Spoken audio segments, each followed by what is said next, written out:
Warning, incoming game over. Warning, incoming game over.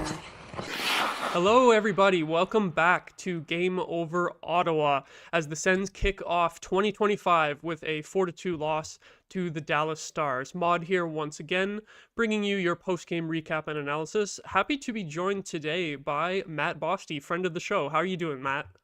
Not bad. We were talking just before this that this loss, normally a loss like this and having to go talk about the Senators would be kind of like very trying, but the fact that we've actually had some good hockey, it doesn't feel like this is such a horrible thing.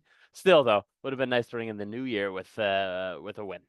Yeah, it's there have been many games that played out similar to this one tonight that I've done the post game for in the past where it's just like total dejection coming on here and being like really low energy and just not excited to talk about the game. It's not so much here tonight because at least even though it was a poor performance from the Sens, it's been a good season overall for once. For the first time in this show's lifetime, they are actually in a playoff spot in the new year, which is astounding. And unfortunately, your unbeaten streak of joining me on the show has now ended. I believe you were 4-0 last year in your 4 appearances, so didn't quite get the good luck tonight.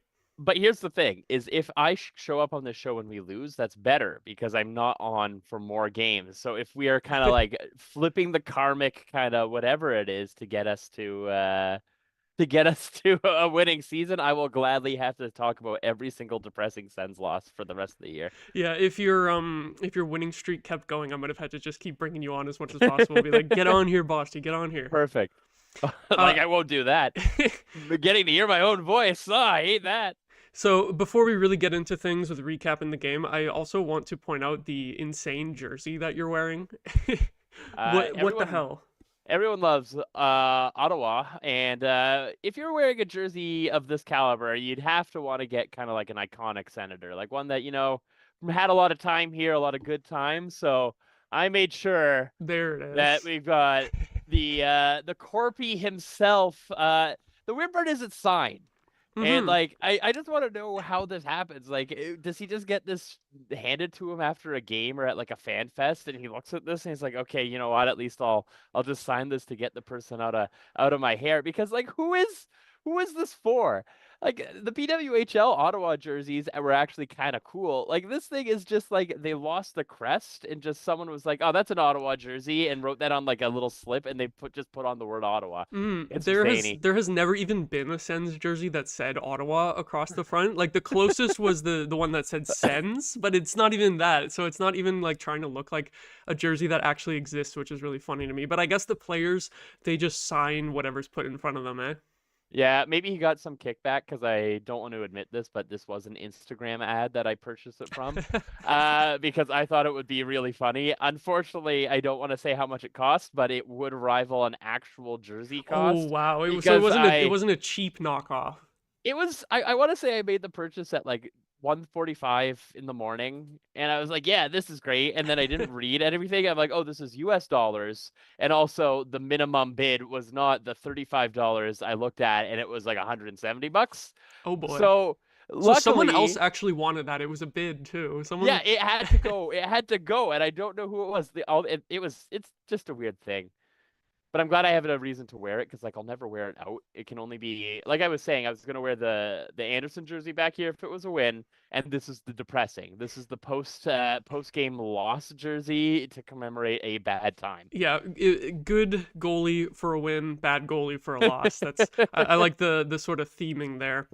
But yeah, to get into tonight's loss, the way we're gonna break it down today is sort of going through step by step of how the game played out, first, second, and third periods, because that works out for me to have enough segments for the show tonight. So yeah, throwing it back to the beginning of the game, it was a bit of a rough start for the Sens, which is funny because the first period ended up being their only actually good period for the whole game tonight. But early on, Zach Ostapchuk with the tripping penalty, and it ends up being a power play goal for Rupe Hintz. That was a little frustrating to me that the Stars power play got on the board so quickly here tonight, because I was doing a little bit of pre-scouting for the Stars team stats, and they have a bottom 5 power play in the NHL, 5th last.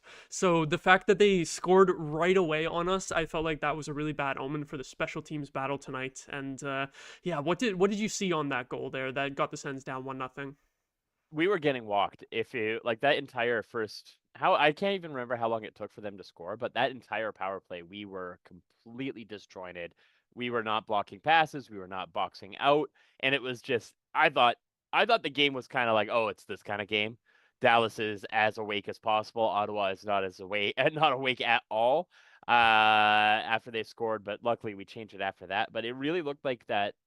I'm not sure. Like, it kind of looked like Dallas had done a lot of pre-scouting for how we want to penalty kill, because it was very similar to what we were doing against the Wild, which was a very passive box and then charging at players. But then Dallas was just like, oh, you're going to do this. Here's a pass. Here's a pass. Here's a pass. And they just walked it right in. And it was, like you said, it was a goal that the Stars don't get because they're crappy on the power play. And then they looked like they were a top team, which they should be. Like, that should be their bread and butter.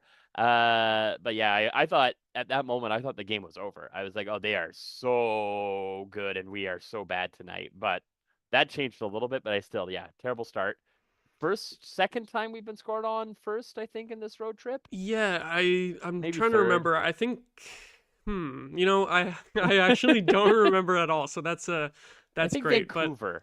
But I think yeah, Vancouver most scored of the on time us. the Sens have been starting on the front foot lately. So when we do allow the first goal, it feels a little bit more surprising, which is funny because last year was the complete opposite of that. Obviously, goaltending, as we mentioned Korpisalo earlier, is a big reason that's changed. But yeah, the Sens record when allowing the first goal is still poor. It started off so bad. I think they've gotten a few wins after allowing the first goal now, but it's still like a really bad ratio. So was a bit of a bad omen right at the beginning of the game. And I think it was 4-0 or 5-0 shots for Dallas at the point of getting that goal too. So the Sens really didn't look like they had anything going, but pretty soon after that, the only offense that we got for the whole game happened in the span of one shift for the Tkachuk, Pinto, and Greg line, which I was gassing them up after last game, saying, they got the one goal, but their scoring chances for and against ratio, I believe it was really good. And very glad that they kept that line together tonight here, because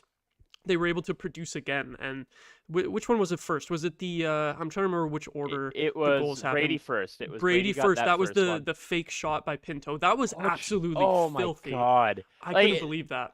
I don't understand Pinto, because he came back, got injured, and then was nothing. Like, he was so ineffective. He couldn't make a pass, and then he got a single goal, and it was like, oh yeah, I'm a really good hockey player. Like, where was any of this before? I'm happy. I'm happy it's worked out this way, but that was something that, like, I don't know, like that's a top line center. The quality that he had on that to get the goalie to bite, to pass it over there, the perfect little shot. Like, Brady is so good at being on the back door as well. Like, we don't want to diminish his role in that, but still, it was just like, all right.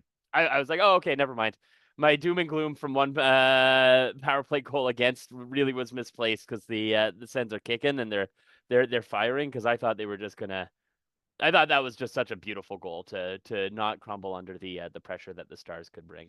Yeah, like, speaking of Pinto, I would say he was probably the Sens' best player tonight, other than Merlainen, I think. Definitely best forward. It's hard to say that any of the defensemen were, like, particularly good when you get caved in all game. It's like, not that they were good, but you also, like, can't blame them too much for looking like crap when the whole team is just, like, on the back foot all game. But Shane Pinto specifically, just really great on the forecheck tonight. He also had that shorthanded breakaway chance. I think it was in the third period. That was like the only shot of the third period until the last 5 minutes, until the goalie was pulled. But yeah, Shane Pinto just absolutely buzzing. He's been a weird player this season, as we've talked about a lot on this show. I felt like when he came back from his injury, it took him like 5 to 6 games to really get going. He didn't really look like the same player that we're used to seeing for a while there, but then there came a point where he started getting the scoring chances, even though he wasn't scoring, and then you could really feel it, like, okay, he's back to what we expect of him, and just the finishing wasn't there and the point production. He was also playing with it was Cousins and Amadio for like most of the month of December, and suddenly once Pinto started playing really well, then those other guys started getting a bunch of points too. So he was able to carry his own line, which was impressive. So I like that he's been moved up to the first line. I think that's he's not going to be like a point per game style first line center. He's not going to be your first line center in the long run, but for what they're trying to do of spreading the offense out, I do like him moving up. Well, like I don't want to derail us talking about the game, but I think that this is so interesting to watch Green, who knows we're on this excruciating road trip and knows that if you end up playing the same players, you get into a, I don't want to say routine, but like if you don't change it up on a road trip, you really can kind of get lost in there. So, but him juggling the lines and kind of building this secondary chemistry, like Pinto and Kachuk, and then I was really liking Stützle and Batherson, which like I like Stützle and everyone, like it doesn't matter, but still like having these secondary pair options, especially if we end up going later into the season with contention, that can be a game changer. So I think he chose the right time to kind of introduce it. And like you said, like Grig having this much success, like people know that I'm hesitant, I'm not hesitant, but I worry about him a little bit just because I feel like he's so inconsistent. But the fact that he can be on this line, and it's not like it was last year or 2 years ago where it was just it was just Claude Giroux running every single play through Ridley to get his points. Like he is finding space, he is finding areas, and he's working really well with these other players. And this is the kind of stuff that a coach who understands what it takes to win is doing, and it's just nice to see, even if we don't win this game, that there was still stuff that was coming out of this game that's a positive. It wasn't like a DJ Smith 5-0 game where like at the end of the game you're playing Zaitsev as like a forward because he was defensively responsible. Like you're still building up something that you can use going down the line.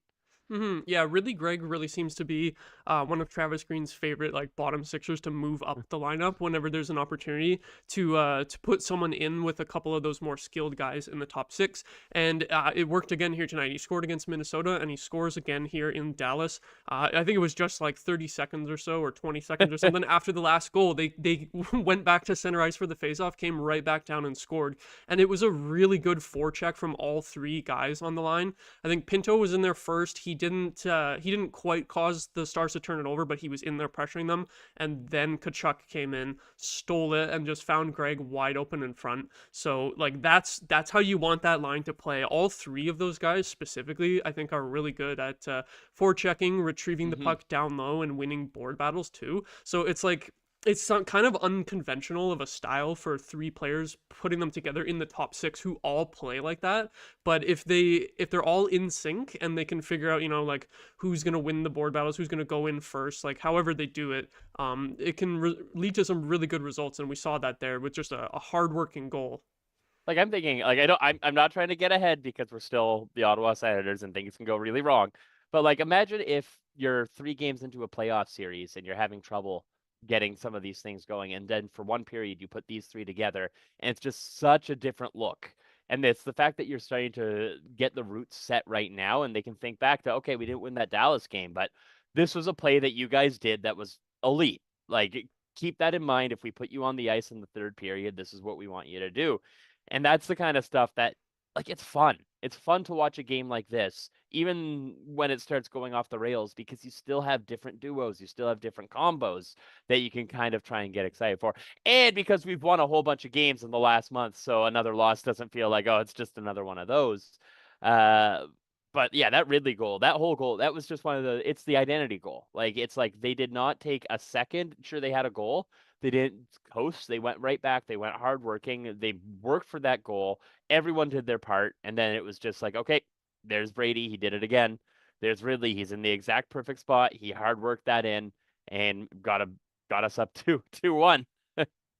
Yeah, so that was pretty much where the optimism died tonight. After that moment, that was like the last high point of the game. However, for the rest of the first period, there was some penalty killing success despite the power play goal that was scored at the beginning, because Stützle with the slashing penalty and then Pinto with the kind of bizarre high sticking penalty at the tail end of it that turned into a 5-on-3. That one was just really weird to me, because most high sticks, it's like usually from someone actually like trying to make a play or trying to make a stick lift or something, but it was kind of just like nothing was happening and he just whacked the guy for no reason. So that was a little weird. For even though Pinto was probably the Sens' best skater tonight, that moment was a little bit strange with that penalty, but the Sens do actually manage to kill it off. So at least There was that. At least the first period ended on a high note there with some penalty killing success. With crazy Maryline saves in the last minute too. He Yes, had that like that. save He on had that Duchesne. crazy. Yeah. So that was.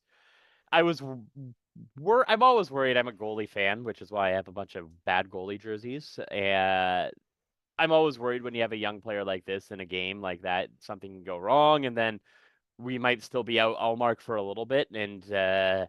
But he's just so.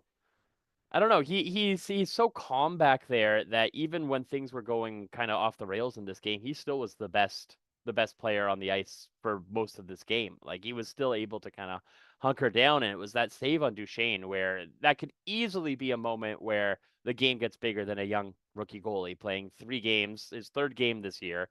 Uh, and instead, no, he tracked the puck, he blocked it, and it was fantastic. And then to the credit for the Sens D in front, they boxed it out. There was no second chance. It was safe. There were a lot of moments where Levi would make a good save, and then the defenders were pushing players away, so there's no second chances.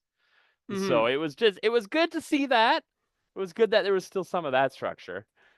Yeah, we definitely got to give Levi Maryland his flowers tonight, because the rest of the events to talk about from this game are a bunch of goals that went in against him, but specifically in the first half of this game here, I think he did a really good job of giving the Sens a chance to win, and like even later in the game, which we'll get to, keeping the Sens in it to give them a chance to tie it, even though obviously they didn't get too close to actually doing that. But yeah, good first period overall for the Sens. Unfortunately, that's where the optimism ends. But before we get into the second period, just going to give a quick ad read for Hyperdrive Hockey. Shift into Hyperdrive and get ready to have some fun with your new source for all the biggest stories in hockey, bringing a unique style of broadcasting and commentary with a Quebecois flavor. Hyperdrive Hockey combines top-tier hockey analysis, big stories, pop culture, and a damn fun atmosphere that will drive debate, make you think, and more. Join Max Van Hoot, Daphne Malboeuf, and Kevin Laramie. I'm sorry, Daphne. I feel like I butcher your last name every time. Join them every Tuesday and Wednesday for your fill on the hockey world. Watch on YouTube or the Game Over Network. Watch on YouTube on the Game Over Network channel, or subscribe to the podcast on Apple, Spotify, or Amazon. Head to our website, thegameovernetwork.com, for more. Now, into the second period, where we unfortunately have to get a little bit more negative as the game took a turn. Now, the first 10 minutes or so of the second period tonight, I thought were actually really good. We were forechecking really strong, like as we talked about how the Tkachuk and Pinto and Greg line was doing a great job with that. It felt like all of the lines at the start of the second period were doing a good job of keeping Dallas sort of hemmed in their zone. And I felt it was like 10 minutes, right? It was like 10 minutes before the game kind of changed. And it was like, okay, Dallas came out crazy too. It was one of those like, okay, yeah, this is their energy, they're building it, and we absorbed it, and we still had some good don't want to say chances, but we were able to spend time in their zone. We were keeping them buried. When they were in our zone, we were making it very hard for them to set stuff up. Yeah, exactly. So like it seemed like we were doing a pretty good job of keeping momentum going our way and not allowing Dallas to generate anything. But then let me see, was it the penalty first before Dallas scored? Yeah. So I felt like this is where the power play ended up being a really big problem tonight. We didn't mention the one in the first period, but obviously nothing was generated on that. And this one, so despite the first 10 minutes of the second period being very good, it was another power play where the Sens just could not get set up whatsoever. I think really Greg did get a good chance on this one towards the tail end of it, but it was a whole lot of just backtracking, chasing the puck back to your own zone after Dallas clears pretty much all night on the power play. And I felt like that would have been a good time. That's when you could have used a clutch power play goal to, make it 3-1 when momentum is actually on your side. But it felt like that power play just really killed the momentum instead for the Sens. And it ends up leading to the Jamie Benn goal, I believe it was. Yeah. And that was, I think, the first shot of the whole period for the Stars over 10 minutes in. Just an unlucky deflection, I think it was, off of the defenseman, right? Yeah, it was off. I think it was off Hamonic, and it wasn't like if you look at that, it wasn't like, oh, why would you have your leg there? That's what everyone does. It just kind of fluttered in, and it was unlucky, but it wasn't even like, I don't know. That goal was like, it's like, okay, yeah, you know what? They're probably going to tie it. That's fine. It didn't really feel like the the wind was out of our sails, or like we were getting ready to crash and burn there. Because like you said, it was a lucky bounce. Mm-hmm. It was their first real moment in that period, and it just kind of went in the way that it went in. And old Sens teams, that's when I would know, oh, the game is over. But like we've absorbed this so many times in this last like month, and even in some of our losing games earlier in November, we were still able to not let a game just completely go off the rails from one bad moment. But then, Yeah, but then it ends up being two bad moments as kind of deja vu because in the first period the Sens scored right off the faceoff on that end of the ice from that faceoff circle, and then the Stars do it right back to them. I like the broadcast had barely even come back from the commercial break yet. I think I was still looking at my phone. I looked up and the puck was already in the net. So just a defensive breakdown there. And if I remember correctly, the Sens did win the faceoff, right? And then ended up turning it over. Yeah, it was hilarious. Like now that the game is over and it's done, like we won it. Sanderson gets it, and then he just does like he gets pressured and he just throws it right into the slot. Yeah. And then the Hamonic, like I sent you this message. I'm like, Hamonic did what I do in NHL, which is play terribly, and all he did was just dive right in front of Levi, making it so Levi had no forward motion. And if you watch that goal, it goes in right over his top right shoulder. If he could have pushed out even 6 more inches, that was probably hitting his shoulder. But because he was stuck at the very kind of the spot he was, because Hamonic decided to, I don't know, you like you said, L1R1, Yep. and just lay there and hope to block it. That Levi had no shot of being able to get his body that high. He would have had to really do a prediction, which, you know what, that's not terrible for a goalie, but like it would have been a show-stopping save if he could have saved that with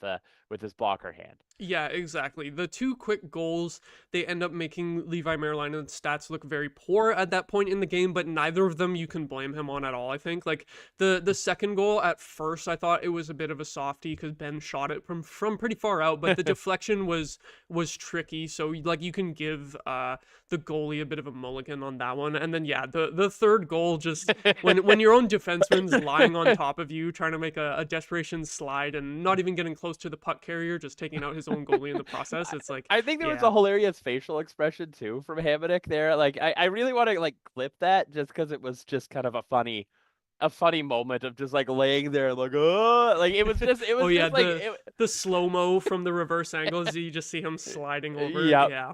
It was like an accidental renaissance kind of moment of Senators hockey, which, you know what, Travis Hamonic on his stomach as a goal goes into the net is probably something that we will be referencing for many years to come after this season. Oh God! Hopefully at least after the season, it will be something of the past and not something to see more of. While we're here, we might as well talk about the defense lineup tonight, since this was the Hamonic is always the talking point in the defense discussion. And tonight we did have the return of Artem Zub, who I thought was pretty good compared to like his previous stints in the lineup this season, where he wasn't really looking up to speed. I think resting for so long. Not that getting a broken foot is good, but the fact that he had the concussion before, he came back and he seemed a little off, then he gets injured again, gets to rest for like a whole nother month. I think that helped him get back up to speed. A little mini reset, I think, was really necessary for him, because he came out and he and Sandy were just absolute gangbusters, like the absolute like top. I think even when we were losing games, if you did the stats, they were still like the 3rd best pair in the league. And then he got that concussion, and then Sanderson and him were terrible together when they came back, and it was the start of that shocking. November, which is like, what's going on here? And I think he was still kind of getting his like post-concussion legs going. He was behind the play. Sanderson was trying to do too much. And I think the broken foot allowing him to do a reset, especially like no one wants a broken foot, no one wants an injury ever, but you know what? A full month in December with your family and everything like that is a really good way, especially after a concussion where your brain is so scrambled that you can really, really get stuck into a bad little place. I think December off, it was kind of what Zub needed, because I agree with you. He played what I like the most or the best about him, a game where there is no complex, stupid play. Every single time he had the puck on his stick, he was making the simple play. He was making the simple box. He was making the simple hit. He was not trying to do too much. He knew exactly what he had to do, and that's exactly when he's at his best, is when he is doing everything simple. So Sanderson can have that extra jump and know that if he's pinching, Zub is there to block a pass. Zub is there to do something simple. So I'm happy with how he played tonight. I'm glad that this was a game that probably, honestly, the Senators would have loved to have won, but probably weren't necessarily expecting to win. Like if you look at how Travis kind of built this, giving him an easier game tonight and maybe tomorrow, especially on a back-to-back, to get him back into hockey, and then you throw him back there on the top line. I think that's the way you do it. You don't want to rush him. But still, I am very excited to see Sanderson hopefully not be tethered to Hamonic and see if he can get back to the game that we both want and need him to have. Yeah, exactly. Like when I first saw the deep pairings before the game, I was like, "Oh God, they're like Zub is back and they're still playing Sanderson Hamonic." But like you said, I think it's just easing him into the lineup with a little bit less ice time.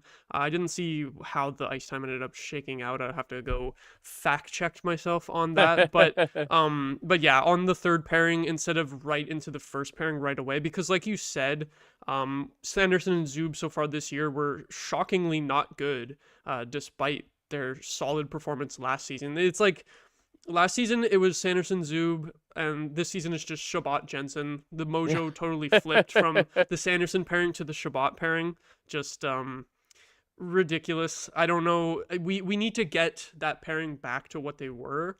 And you got to think that it's just about the health of Zub, because if he's healthy, there's no reason why they shouldn't be able to play that way again. And yeah, I'm hoping that we can see one of JBD or Matt and Paolo back in next game, just because Matt and Paolo was actually very solid against Minnesota despite the one penalty, and I've preferred JBD over Hamonic all season, as I think most people have. So having Zub back, if we can slide him up next game, bring one of those other guys in for Hamonic, especially on the second half of a back-to-back. I think I said this last game too, where they took out JBD and kept Hamonic in. I was like, it's the second half of a back-to-back.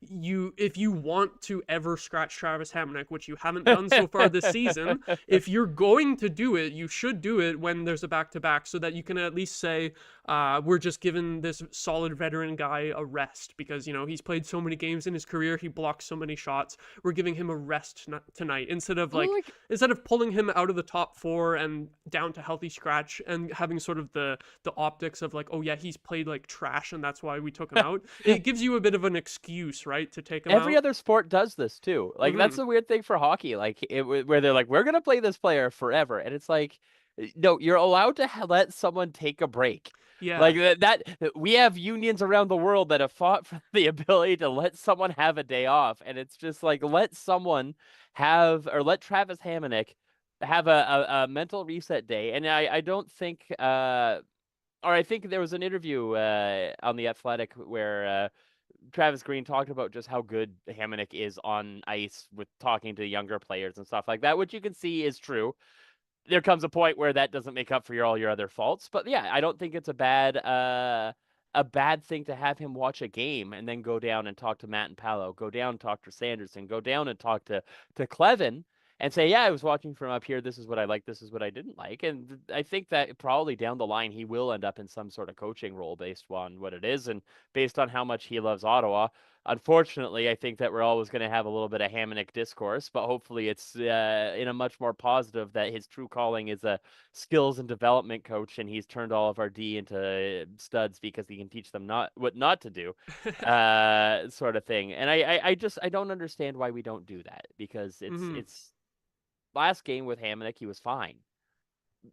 He wasn't a glaring issue, which he can be. He was fine for Hamonic, which is the bar is low, but sometimes he does at least meet the bar. He might not like clear it entirely, but he'll touch it. He'll get at least there. Like when you do a high jump and you knock the bar off, so you technically cleared it, but you still hit it. Yeah, I think that's a good the way. Best case scenario. I think that's a good way to describe it.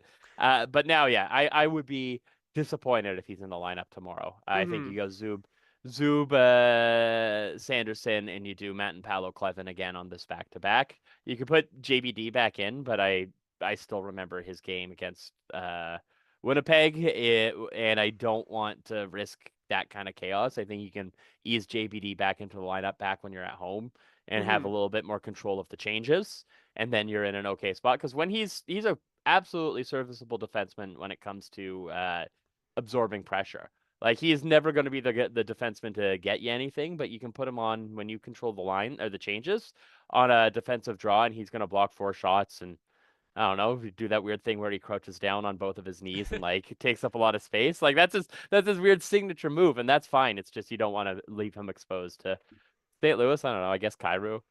Like, it's St. Louis is such a weird team. Like, I'm trying to think about that for tomorrow. I'm like, is there anyone I'm really that scared of? But then you look at their record and you're like, they are winning. Yeah, they've got the new coach bump. I don't know how much to be scared of them, because early in the season they were like a complete joke. We put up 8 goals on them. And they were losing games to just like the worst teams in the league. Like, I think they got whooped by Montreal as well when Montreal was really struggling. So yeah, that's going to be an interesting matchup tomorrow night. In terms of the ice time for the D tonight, it ended up being Zub with 13.5 minutes right on the dot. Hamonic, to compare, was 17 minutes. So I think it makes sense tomorrow to bump Zub up to where Hamonic was tonight, and then either if Hamonic stays in, just sort of like reverse those 2 ice time stats, or put in one of the other guys. Hey, you could even do a 70 if you really, really want. You know what? You could take off one of our. I was actually surprised that they didn't do 7D tonight. I thought that would have been, because JBD and Matt and Paulo, usually you don't have 2 defensemen on, like 2 extra defensemen scratched on the roster. So I'm kind of surprised they didn't go that route. But I guess they've been putting the forward lines through the blender, so they probably wanted to still stick with the 12-man unit for that. Yeah, and you know what? It is kind of always, when you're off a win, you don't really want to change too much, because that can kind of bum some players out. But I think they'll have no problem for tomorrow after tonight. Yeah, it definitely could be an option for tomorrow. But before we get into the third period of today's game, which is more sadness, unfortunately, we have got the ad read. Game Over Network is an independent production focused on community, inclusion, and quality people. If you're interested in supporting the Game Over Network, we have crowdfunding options available. In the description of every episode, you'll find a link to our Patreon page, and we're also working on a page through La Ruche, which is a crowdfunding platform for companies originating in Quebec. For La Ruche, we're aiming to raise $15,000, and if we hit that goal, we'll gain access to government grants that will allow us to employ more people. If you have any ideas for what you'd like to see as giveaways from these crowdfunding efforts, let us know in the comments on Twitter, Instagram, or our Discord server. The first person to donate above $300, I will give you the Ottawa Korpisalo jersey. It is 100% honest. If you give $300 and you confirm this, I will. If you're in Ottawa, I will find a way to get it to you in person. If you're out of Ottawa, I will ship it to you. It is Ottawa Korpisalo. It's signed. $300, that's a steal. I paid that much due. I love it. If you want an absolutely cursed jersey, we can turn that into a little bit of a giveaway there. If someone wants to do that would be awesome. So I absolutely love that. Now into the third period here. This is where the stats that I looked up before the game really came into play, because I mentioned the Stars having a poor power play, but the top 3 penalty kill, I think it was 3rd best in the NHL. We saw how that just absolutely stifled the Senators today throughout all 3 periods in this game, but I think we had 2 power plays in the third, so that was a bit of that was a bit of an exclamation mark in the third period, where that was like, that really could have changed the game. And also Dallas's top 3 in shots per game and top 5 in shots against per game, giving them the 6th best Corsi percentage. And they also have the 2nd least amount of shot attempts against in the whole league. So those stats pretty much just summarize how this game played out perfectly, right? Like, picking up those stats before the game and then seeing how it played out, it's like, yeah, that makes sense.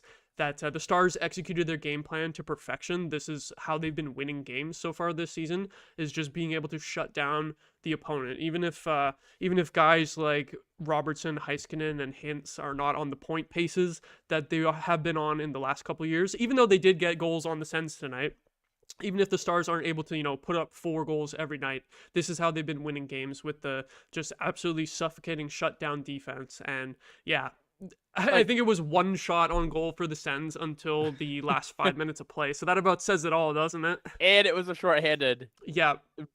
breakaway That shot. would've I'm been- pretty that sure would've been it would have been so huge. good. It would have been Oh. so. It would have been so Sens Yeah. to It like would've have been. that. Yeah, and Mhm. I thought it was gonna happen because of just like that is we are the promised one. But the third period was what it should have been.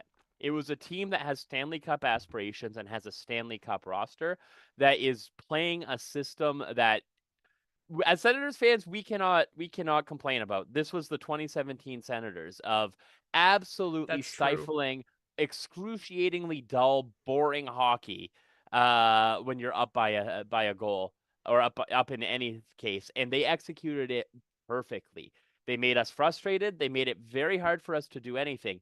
Even when we were on the power play, we were still struggling super, super hard to get anything out there. And then when we started getting frustrated and had to pinch, that's when they put up goals.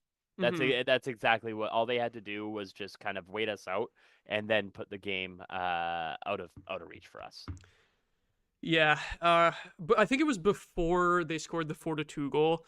The Dallas crowd started singing along to "Living on a Prayer" by Bon Jovi, and I thought that was very ironic because it was the Sens who were living on a prayer, holding on by a thread at that point in the game. Because, like, obviously the lack of offense going the other way, but we were allowing a decent amount of shots against Levi Merlainen as well. Like I said early in the game, he kept the Sens in it to give him that lead in the first period. Like it easily could have been like a tie game after the first, but he also gave the Sens a huge chance to actually be able to tie this game. It's just that his teammates weren't able to generate anything at all, because it ended up being 9-2 shots for Dallas in the third period, which is not what you want to see when you're trailing by a goal. It's like 9-2. yeah, 9-2. And that's with 2 power plays. Yep. Maybe 3 if you count the last when we pulled the goalie for like 4 minutes. Two power plays, and the second one was like the 6-on-4 for the full 2 minutes. So I think we deserve a little credit for not getting scored on in a very long empty net. But oh my god, I didn't. Yeah, that's also, I think it's important to contextualize the game as well. I think we're at day 15 on the road. Yes, they were back for a couple of days around Christmas, but like they have just spent 3 days in hotels, and I'm sure they had a fantastic time in Dallas for New Year's. Like I'm sure they were partying it up. They had some barbecue. I would bet money that Beau Giroux and Brady Tkachuk were on some sort of mechanical bull, and they had a really good time there. But like, I think that this game was always going to be just really hard from a mental place too. They have been gone a long time, and it's like, what is this road trip? I get it. We had the World Juniors and all that, but like, I'm looking at just like the travel. Like, they went from Minnesota to Texas, and then they're going back up to St. Louis. Like, its scheduling isn't easy, but the Sens have had it really tough, and I think that they deserve a game like tonight where they just couldn't get into a rhythm. They could not get anything going, and I don't think it's fair for us to really blame them too much for a loss against such a good team. Not that I'm saying we're doing that, but I know that some people sometimes after a loss can get pretty unhappy. Like, imagine you're on like 2 friggin' work conferences in different cities, and then you have to come back and like run a marathon. Like that's kind of what they've been up against. So they were due for an absolute stinker. And I don't even think this was an absolute stinker. This was just a game where we were not better than this or we were worse than we should have been, and Dallas was exactly as good as they should have been. Yeah, it's huge that the Sens managed to win the first 3 games of this road trip before all of the ridiculous back-to-backs started, because it's been 3 sets of back-to-backs in a row, and like they had the breaks in between each for Christmas, for New Year's, but that's still really tough with the travel. And you mentioned as well, like going to Minnesota, it was in Winnipeg the night before. I know it's not too far away, but they have to cross the border too. Like it's weird scheduling, and it's Winnipeg and Minnesota. Like, those are not the places 2 that top teams. Oh yeah, top teams. I was just gonna say, these are not the cities that you can like go out and really have fun in. But like, they're very much the people who live there, they live there. It's not like, okay, here's our tourist district or anything like that. So those days are long. Those you practice, and then you have a 2-hour nap, and you got like 5 hours to just kind of sit around and kill. and those are tough. So the fact that they got that win on Winnipeg, they got the win on Vancouver. We beat Vancouver. Yeah, we beat Vancouver in overtime. Like those are the games that you win, so that a game like tonight doesn't hit, Yeah, doesn't hurt. And this was something exactly. that the Sens haven't had for 7 years, Hmm. was the ability to bank games and have something in place so that when a loss happens, that can be kind of like, okay, that's deflating. That you can kind of just be like, yeah, I'm chill. I'm good with this. There was still some good parts. We still had a couple of goals. It wasn't a shutout. There's little victories that you can go with. Hmm.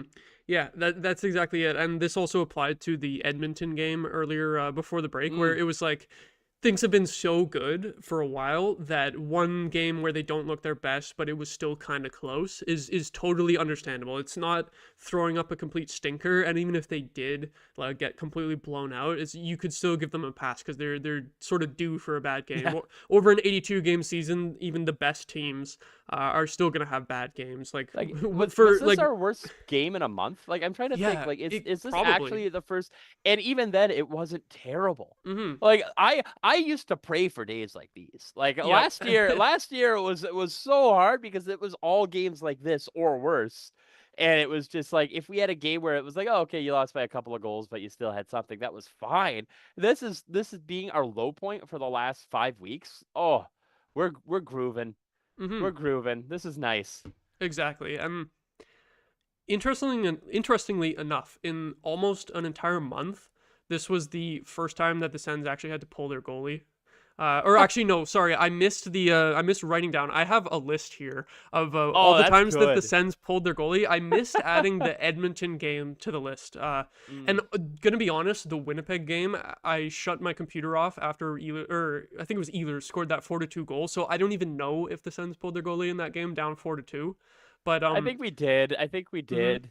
But regardless, I don't know. I did the same thing. As soon as Yeah. after that second goal on Sogard, where he was like, or the third goal on Sogard, where he was like floating off in the corner, and then they did that thing. I was like, oh, I'm not happy with that, and they got the other goal. I'm like, yeah, I'm out.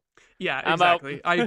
I closed my laptop so fast at that point because I was not doing the show that night. So I was like, that's my breaking point. But anyway, the point is, I had been tracking all of these games where we pulled the goalie. Tonight, it felt like it's becoming more of a rare occasion. Over the entire month of December, it only happened twice, and then the first game in January here it happens. So including those ones that I didn't write down in December. That is now, I believe, 12 empty net scenarios for the Sens this year with 0 game-tying goals. And I just think it's a good That's thing. an interesting stat. It's a good thing that they haven't had to pull their goalie much in all of December. The Sens are at their best when they get leads and can just hold on to them, right? Coming from behind is not their specialty this year. So we saw it here tonight where we were talking about the team's record when they don't score first. I think that probably has a lot to do with it too. That's when they end up in those empty net scenarios a lot of the time. So I thought that was interesting. And also with the empty net, they have 4 goals scored, but they've always come down when we're down by 2 or 3 goals. Which results in the 0 game-tying goals. So I thought it was kind of funny to just check in on that. I'll have to update my list here to see how far into the season we get before the Sens actually score a goal or a game-tying goal to force the game into OT with the goalie pulled. Because I remember last year that was a huge frustration as well. It felt like it never happened last year, and so far they're over. But at least once again, at least we're not, because I remember last year we would pull the goalie with like 2 minutes and 20 seconds left, and then we would get scored on with 2 minutes and 13 seconds left. Like it was always just like, oh, let's go. Oh, it's in the net. So at least we're balanced instead of lopsided. That is true, because we saw again tonight that they had the goalie pulled for a few minutes and ended up not allowing an empty net goal against. And also during penalty kill, which is really where they can just fire bombs away from their own end.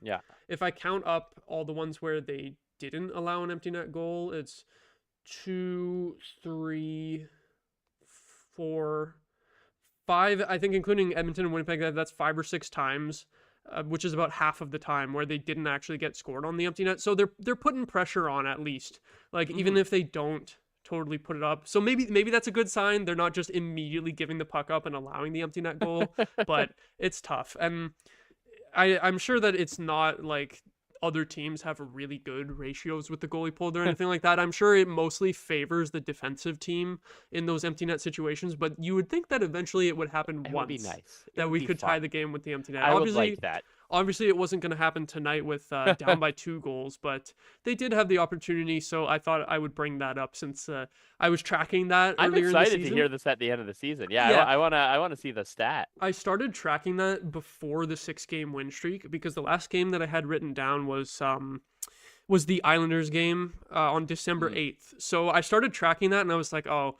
this seems to be a trend that's going to kill the Sens again this year. And then they just went on a stretch of not even needing to have the goalie pulled whatsoever, which was really nice. And then I forgot that I was tracking that at all and didn't even include those other 2 games. So hopefully not too many more empty net scenarios for the Sens coming up soon. Hopefully they can get some leads in games and hold on to them, which they've been pretty good at holding on to their leads so far this year, I think. Yeah, no, absolutely.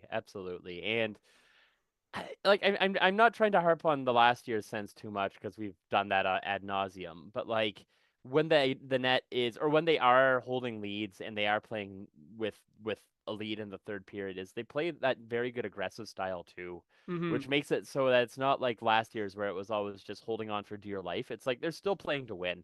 Yeah. It is actual attempt to just like really close out a game, make it unreachable for these other teams. Totally agreed. So I think that'll do it for our recap of tonight's game. We'll throw it to the final segment, which will be taking a look at the chat comments and see what the people had to say. I know some Bosty haters have shown up already in there. I got a lot of haters. I got a lot of homies. But just before we do that, I'm going to, sorry, Bosty, I'm going to cover up your face here to put that's good. some pictures of Viewership our up. merch. Because Game Over has merch. What better way to support something you love than by rocking it as clothing? Game Over's apparel line has dropped with 3 unique designs. Whether you feel the nostalgic pull of our retro skater design, want to make a statement with our established design, or if you want to wear your love for goalies proudly with our live and die by the goalie design, or if you just need another coffee to get through the winter, we have you covered. Designed by Brady Chalice from Game Over Winnipeg, use the QR code on stream now and take a look through our apparel store and help us rebuild local sports media in Canada while repping your community. And if you do happen to be a fan of any of the other 7 Canadian markets, all of the designs that you see here, we have the variants for the other Canadian teams as well with their colors and the Game Over logos for those as well. So lots of variety in the Game Over merch store. And now your face is back on screen, Bosty. And I'm gonna echo off after this is that I think independent grassroots journalism in sports, everything in this world needs to be I don't want to say inflated because inflation's scary right now, but it really needs to be lifted up. And if you want good reporting, if you want real people, if you want actual stories that don't have a corporate interest behind it, this is the only way to do it. And whether it's Game Over, whether it's a news source that you really trust that's doing the same sort of thing, it's at this point that we have to, if you have a couple of bucks to give, that you got to give, because we don't have to. We're not going to get too deep into it, but the world's a scary place right now, and it's important that you know what's going on, and it's important that you can trust what's going on. Whether it's real talk about your favorite goalies or whether it's about other stuff going on in the world, if you don't want this to disappear, you got to support this. And what's been done with Game Over is pretty cool. This could have just disappeared this offseason, but it hasn't through the hard work of a lot of people. And they have me on the show, so give them a couple of bucks if you ever have the chance. Yeah, I appreciate that a lot. Yeah, just for the fans, by the fans here on Game Over Network, we really appreciate your support any way you can through either the apparel, we got the Patreon page, anything like that. Unfortunately, we don't have the there's strict requirements to get the monetization on YouTube, so we don't have like a direct like super chat or anything like that yet. But yeah, if you've ever got a couple bucks and you want to support the show, I'd say probably the Patreon is the best way to do that. But if you want to spend a little bit more, we got that merch as well. So yeah, into the final segment here, going to take a look at chat. I haven't had a chance to look since the beginning here, so it might take me a second. to pull out a comment. But have you seen anything that you want to comment on?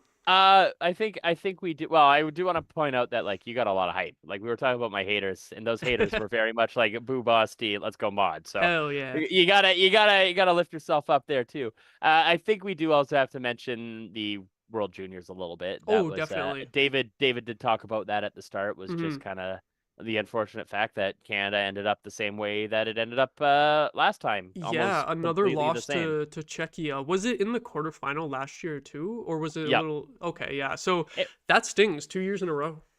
Like it's like people know that I'm a little bit of a I really enjoy the World Juniors from a perspective of these underdog teams because like me too. If you look at if you watch this game tonight, like all the panels were like, oh, chaos in Canada, what are they gonna do?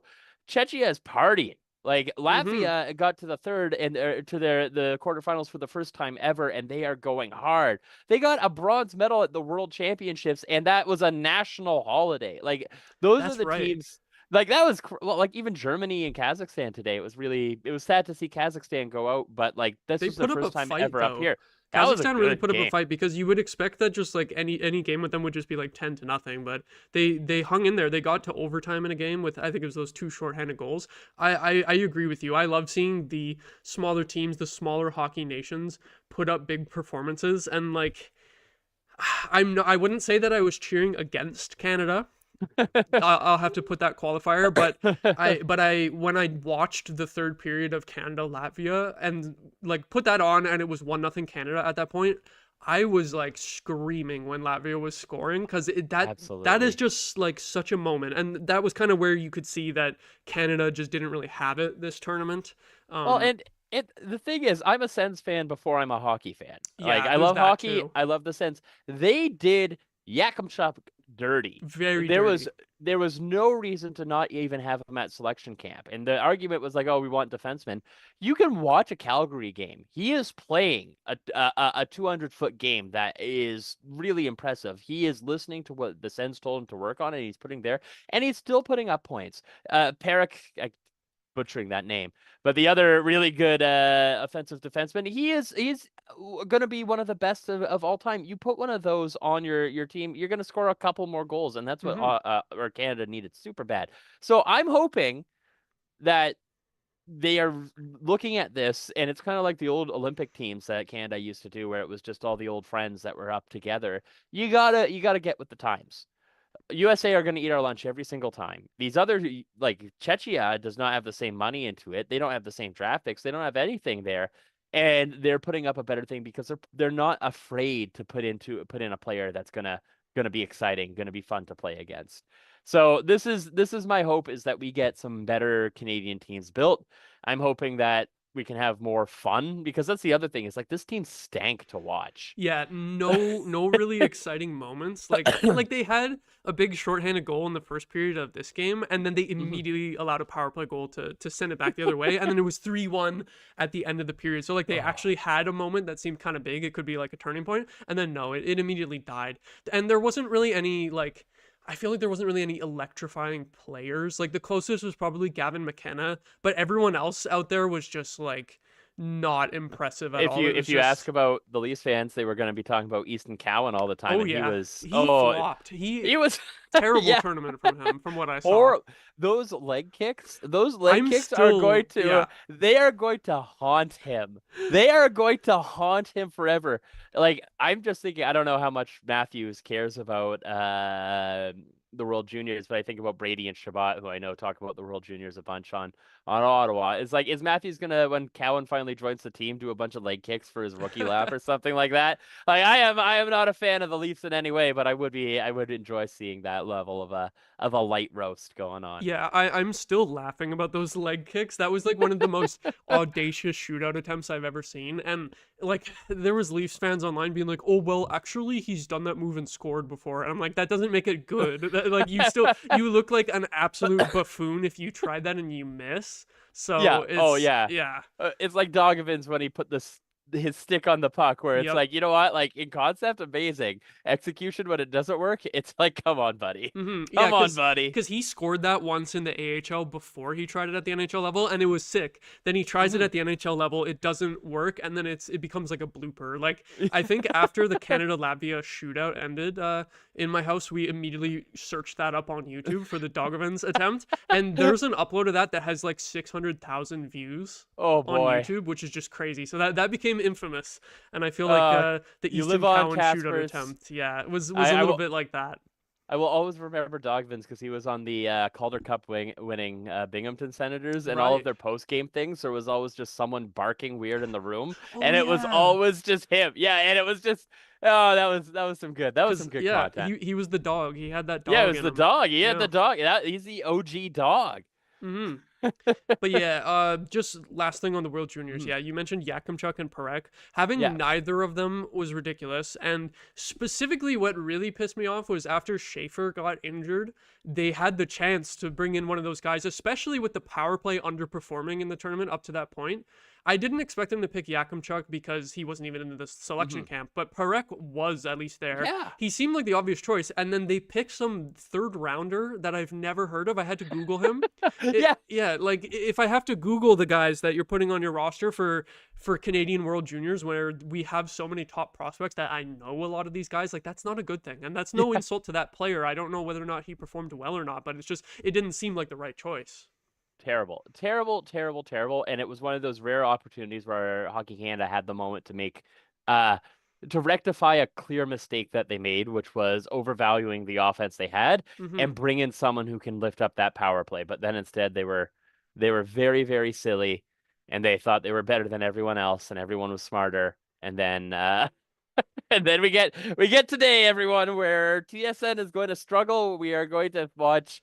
They're going to try and promote. I guess it's what, Czechia versus Finland, I think would be the next one. I don't even know. I don't even know what the matchups are, but TSN is going to be struggling for ratings for the semifinals and the finals. That's brutal. They try so hard, but it's just like I'm not gonna lie. I don't care.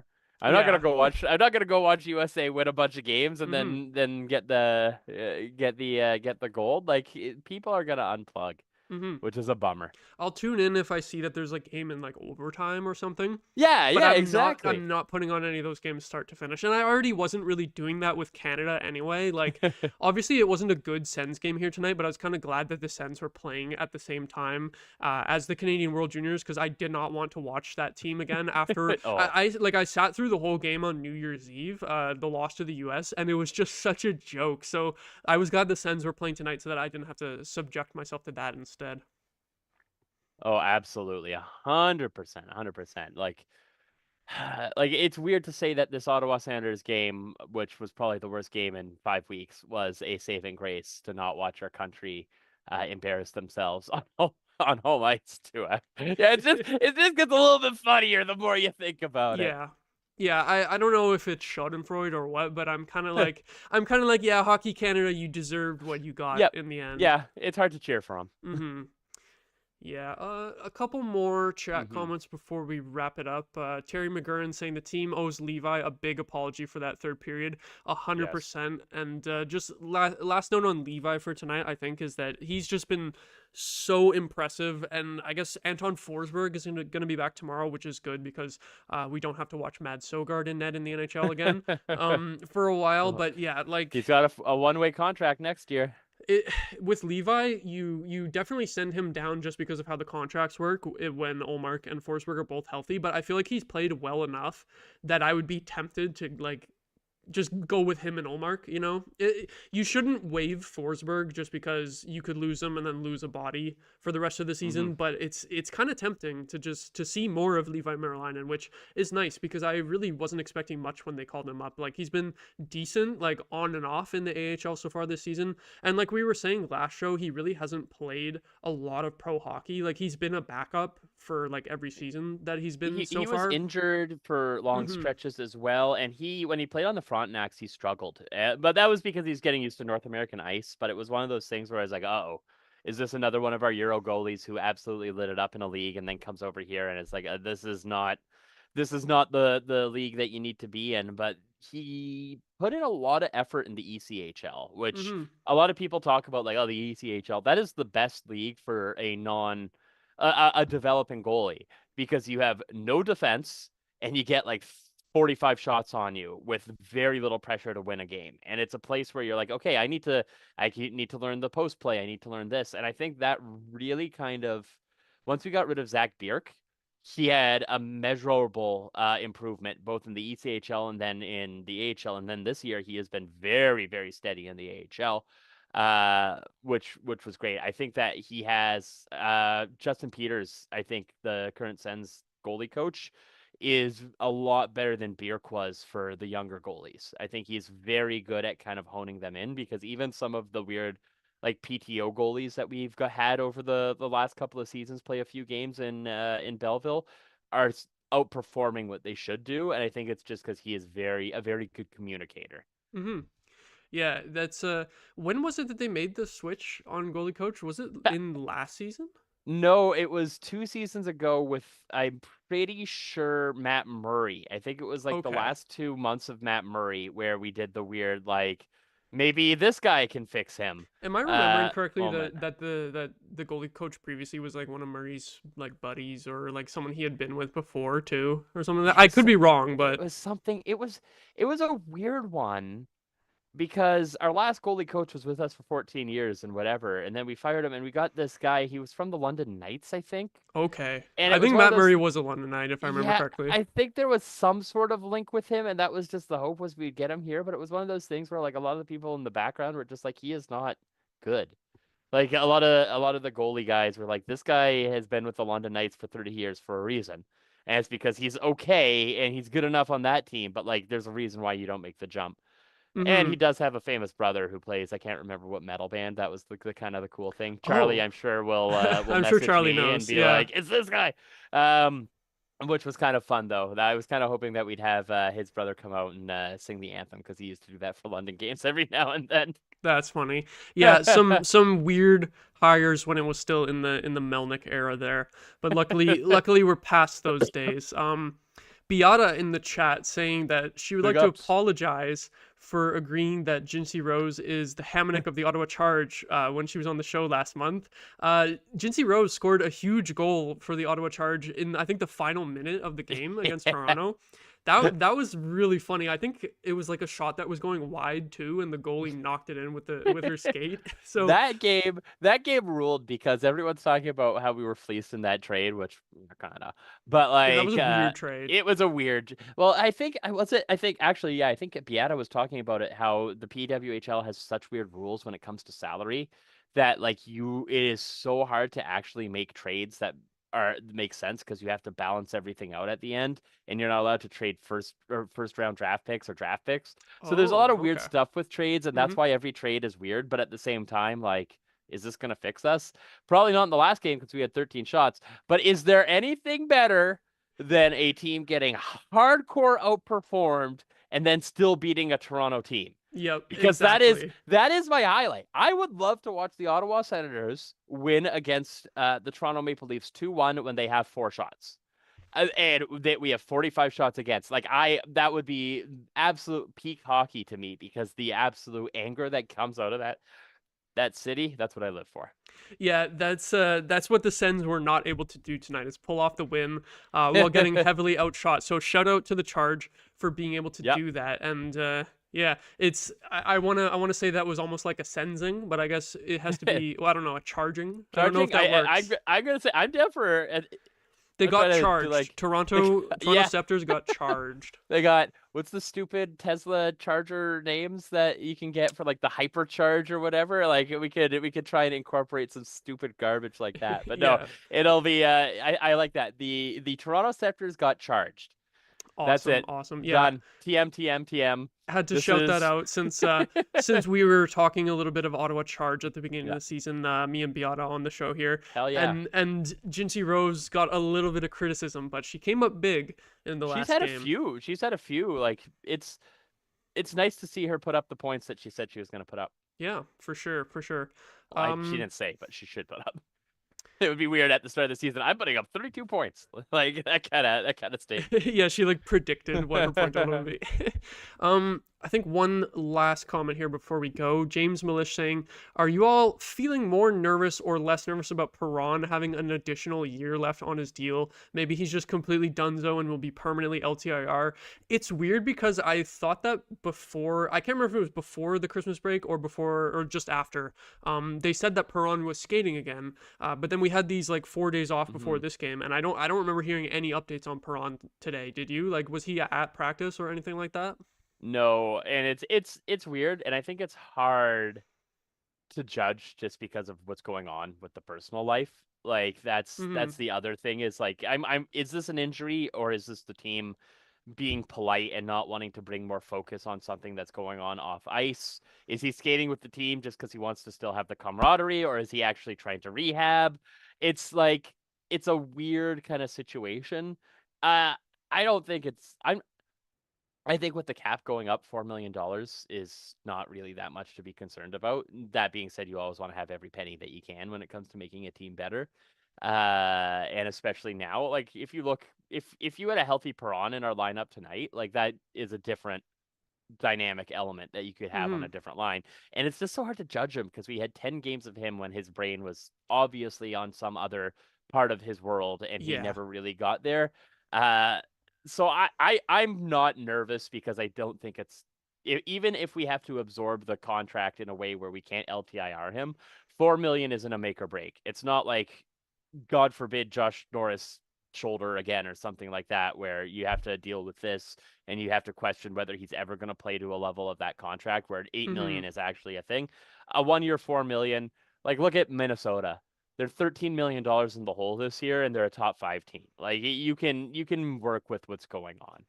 Yeah, like you said, it's really tough to evaluate him early on in that season because he was sort of in and out of the lineup because of the personal issues. I think, if I remember correctly, when he came back for a few games and then he got injured, and I think the personal thing was like cleared up. So I think it might be like just a legitimate injury now, but who knows? The family issues thing, it's something that could like pop up again, you know? Well, also, I'm sure he was not off ice working out really hard on that personal time. So like if he came in and he was just not up to the fitness that he thought he was and hurt himself, as someone whose fitness is not great, and you think that you can do something and you help someone move for one afternoon and then you have to spend a week kind of getting back to it. Like it definitely is a thing where you can really kind of hurt yourself and be out of the lineup for a while.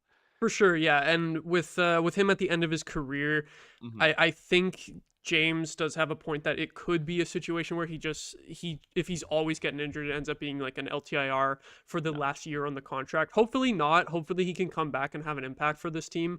But just out of curiosity, just because if he does come back and he doesn't perform well, I did look up the buyout calculator just because I was curious. Not that I want it to happen, but the thing is, because we're talking about the extra year left on the contract at 4 million, it wouldn't be that bad of a buyout. It would be just 1.3 million cap hit for 2 years as opposed to 1 year at 4 million. So like if Perron comes back and he's healthy and he totally stinks, it's not the end of the world because I feel like that's a pretty favorable buyout. Easy.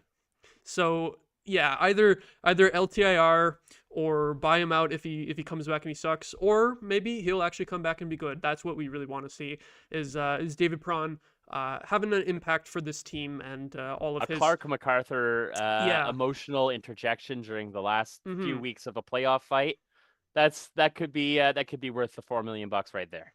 For sure, yeah. So hope that all of his personal and family issues are going well, and hope to see him healthy and back in the lineup soon, because that could be a huge help for this team. We saw Zub back in tonight, which should hopefully be a boost, and Perron could potentially provide a boost for the forward core. Who knows? Because like you said, it's so hard to evaluate the games that he actually played this season. So it's a tough one, but hopefully we see him back soon. I wanna hear some updates on his status. So I think that's going to do it for tonight. Anything you want to plug before we go? No, I got nothing anymore. I'm living a free life where a very light interaction. No, a plug support things that you care about. If you don't support them, they're going to go away. And that's 2025 is make sure the stuff that you care about gets the support it's needed, whether it's financial, emotional, friend, whatever. Be there for people. Mm-hmm. Yeah, and you are on Blue Sky now as opposed yeah. to Twitter. If anyone who's still on Twitter and they're like, where did Bosty go? He's over on Blue Sky now because it is the superior app. It is the better community, I find, at least. It is nice, but I do also want to say that you should tweet where did Bosty go, because you'll get a bunch of weird responses. Oh yeah. And that's fun. That is fun. So please do farm my name to get a whole bunch of interactions up, and you can hear about all the stuff I'm doing with a secret burner. Yep. So yeah, follow Bosty on Blue Sky. You can follow me over there too. I'm still on Twitter as well. If you enjoyed, please leave a like on the video. If you are not subscribed, we could use some more subscribers as well. So hit that subscribe button. If you enjoyed the show, share it around to your friends. Every little bit helps. That's going to do it for tonight. I think I'll be back tomorrow for the back-to-back stream. We'll see how that goes. Yeah, it's brutal. Hopefully a better game to talk about. You're doing the two goalie stint where you have to play both games at the back-to-back. Yep. Come on, Andrew. Come on, you don't need to run it. Yeah, people are busy as we're coming out of the holiday season here. So I'm gonna pull a Linus Olmark and do both ends of the back-to-back. So yeah, that'll do it for tonight. Have a good night, everyone.